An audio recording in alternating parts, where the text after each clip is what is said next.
Cela m'amène à la question du terrorisme, un fléau mondial, et certaines personnes, je pense y compris vous-même, diront qu'il y a un retour de bâton de la politique américaine internationale.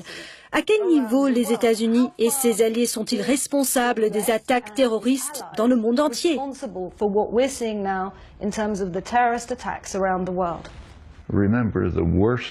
La pire campagne terroriste dans le monde est de loin celle qui est orchestrée à Washington même. C'est une campagne mondiale d'assassinat. Il n'y a jamais eu de campagne terroriste de cette échelle. Quand vous parlez de campagne globale d'assassinat? La campagne de drones, c'est exactement cela. Sur de grandes parties du monde, les États-Unis, publiquement, ouvertement, il n'y a rien de secret dans ce que je dis. Nous le savons tous.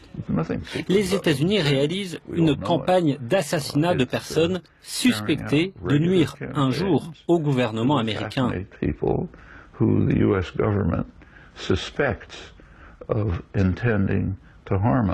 Et en effet, c'est, comme vous l'avez dit, une campagne de terreur.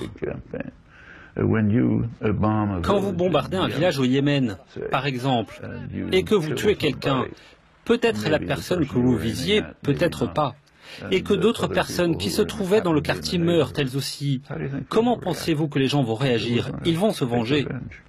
Vous décrivez les États-Unis comme le principal État terroriste. Comment se place l'Europe alors, selon vous?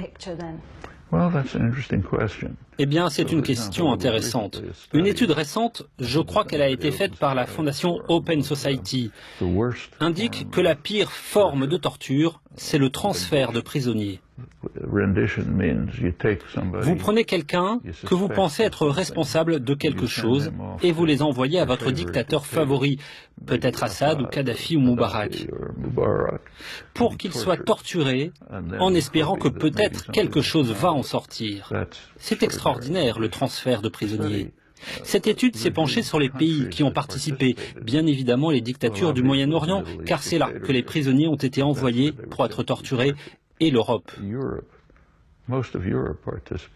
La plupart des pays européens ont participé, l'Angleterre, la Suède, d'autres pays.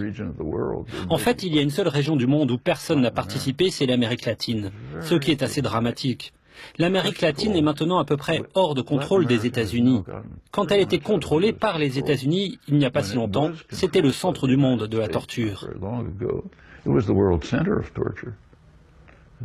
Maintenant, l'Amérique latine ne participe pas à la pire forme de torture qui soit. L'Europe a participé. Quand les maîtres rugissent, les serviteurs se couchent.